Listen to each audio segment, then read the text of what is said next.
Hi everyone, this is Joseph from Forest Tech Reviews, aka your favorite Cajun tech reviewer, back with another video today. Today's video, yes, I've been using the Galaxy S23 Ultra for about 48 hours now, and I just want to give everyone an update on my experiences so far. I will not call this a review, it's just an update, but before I get into this update, you already know what I'm going to say. Check this out.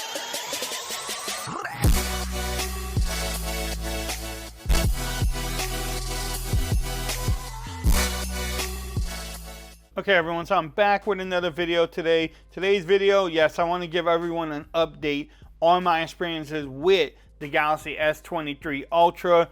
I've been using it for the last 48 hours or so at the taping of this video. There's some things I like and some things I would change about it, but let's get into it. The first thing when you're looking at it, this green looks beautiful. The overall build of this phone is great. I love how the display looks, but also just the feel. This phone feels premium in the hands, ladies. Pause. Just the overall, I don't know, it's just a great looking device. Now, some people may not like it because it is a little boxy, as you can tell there, and then on the sides, it also, you know, feels a little bit bigger in your hands too, but it's not overwhelming. Actually, the build on here, when you open your box up, and maybe you already opened it up, you get that premium feeling that you suspect from Samsung. That hasn't changed. The next thing is, let's talk about it, the display. Part of the build too, but this display is gorgeous.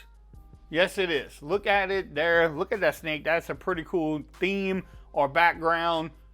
But the overall display is great. Runs smooth when you are looking at Google and trying to scroll through Google or even Twitter. Have no problems with it. This 120 hertz refresh rate is beautiful. The Quad HD panel is the best. Samsung is known for having some great displays, so this doesn't change in this phone. And then also, if you can tell, it is less curved, which makes a big difference too, because a lot of people do like the flat screen, and this one is not almost flat, but it's getting there. But it still has that little bit of a curved screen, so I am happy with what Samsung did with this display and also curving it. Now, battery life has to be tested more, but yesterday I took the phone off at 6 o'clock in the morning, and then by 12 a.m. I still had like 30% battery life. But let's check and see where we're at today. Right now I'm at 68%. Haven't been on my phone as much as I want to be. I actually been doing some camera tests, so that could actually wear out the battery, but it is still learning my patterns here. So if I go here, if I go into view details, so it's been off the phone for about 9 hours, almost 3 hours of screen on time, with 6 hours of, you know, screen off time. So my always on display's been using it a lot, some TikTok, YouTube, Facebook. So it's still learning my pattern. I can get through the day with it. I probably will be able to get it through a day using this phone, and that's great for me. I don't expect anything different. If I can take the phone off at 6 or 7 o'clock in the morning and then use it all the way through, you know, 10 or 11 o'clock at night, that's a win. I think the battery will be better, you know, the more I use it, and I think the battery is actually better on this one than it's on the S22 Ultra. Which leads me to the Snapdragon 8 Gen 2 processor. Again, runs smooth. I played some games on here. Haven't had any hiccups yet. The Snapdragon 8 Gen 2 processor is great. Say that like 5 times, really. I don't know what Samsung's doing. Maybe they are overclocking it, underclocking. I don't get into all that. I just know right now, Snapdragon chipset is making it run smooth, and no hiccups playing games either. All right, next thing I want to talk about is the cameras. I think the rear cameras, they have made an improvement on the cameras. Y'all can check out the photos here. Y'all let me know in the comments what y'all think about it. But I really think that the cameras, the software, whatever they're doing on this phone is a little bit better than the S22 Ultra, but more testing coming. I am doing a camera review. This video probably will be out before I'm done the camera test, so stay tuned. I will definitely be doing a camera test. Now, the 8K video that I shot and I posted already is amazing. I think it's one of the smoothest 8K videos that I've ever seen on a smartphone, even from the S22 Ultra. Trust me, this 8K video on here is amazing. If you haven't seen that video, go check in the description. It will be there. Y'all can, or check my channel and it will be in my channel videos too. Now, using this phone like an everyday phone, texting on it, making calls, Snapchatting, Facebook, using the apps have been great. Nothing, I mean, you're paying $1,000 for this phone, so you think all of that would be great and have no issues, and that's the case. Have no issues using this thing as an everyday phone and just making phone calls and texting on there. No problems there either. Now let's talk about some things I dislike. I know they have been doing it, Samsung has been doing it all this time, but the volume rockers and the power button on the same side is annoying. And I know I have other phones that do it that way, but I just wish the volume rockers are there, because especially on this phone, you are reaching so high to get to it. Even with my big hands, it's a stretch to get to the volume rocker. So this side, you could put the volume rockers on, and I don't think you'll have a problem. Now, is that a deal breaker? No, it's definitely not a deal breaker, but that's something that is annoying me. Also, I showed y'all this.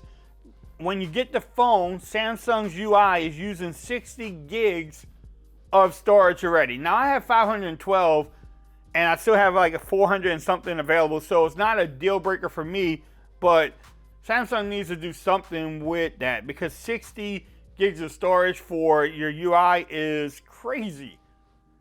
But again, it's not a deal breaker for me. If it's a deal breaker for you, I don't know. I don't understand why, but hey, that's you. I don't have to understand it. If you think 60 gigs is outrageous and you can't buy a phone that does that, then that is perfectly okay. It's your money. The last thing is the app drawer. The horizontal app drawer here, I don't know why Samsung is still doing it. All my other phones, a lot of the other phones, it's vertically, and I've been swiping out of it because I've been going vertically and trying to get to an app, and it's just annoying. Again, these are the things that I dislike about it. I wish they would do a vertical app drawer, but it is what it is. Just pointing it out. The last thing too is I mentioned the colors on this device. I wanted a burgundy one again, like I had on my S22 Ultra.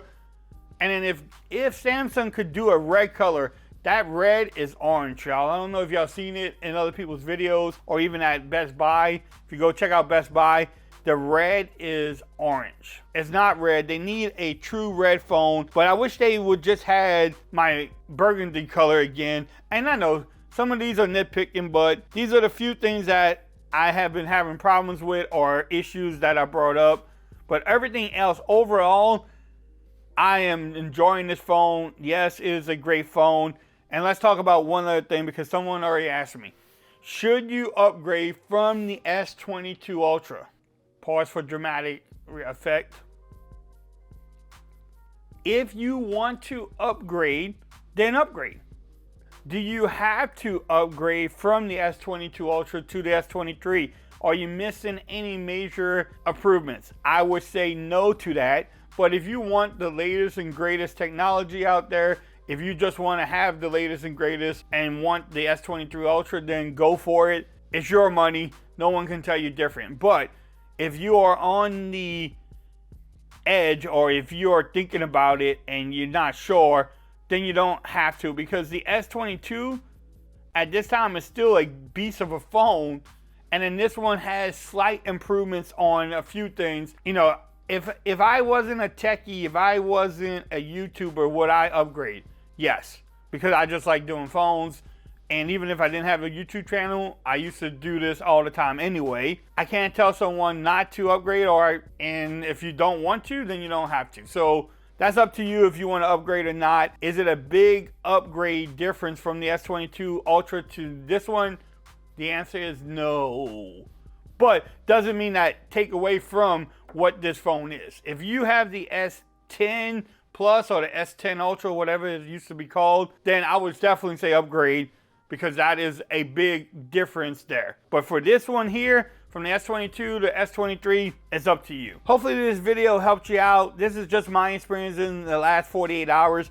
Will the honeymoon period end? Who knows? I will let y'all know that. Stay tuned to the channel. Hit that notification bell yet. Hit that subscribe button first, then the notification bell. That way you know when I'm dropping my latest video on the S23 Ultra. Stay up with the videos. I've been trying to pump them out like crazy, just giving y'all that content. But if you like this video, give it a thumbs up. If you haven't followed me on Twitter yet, make sure you do so for more coverage on the S23 Ultra. Also, become part of the BAM Nation over there. And until next video, y'all, peace. I'm out of here. Y'all have a great day.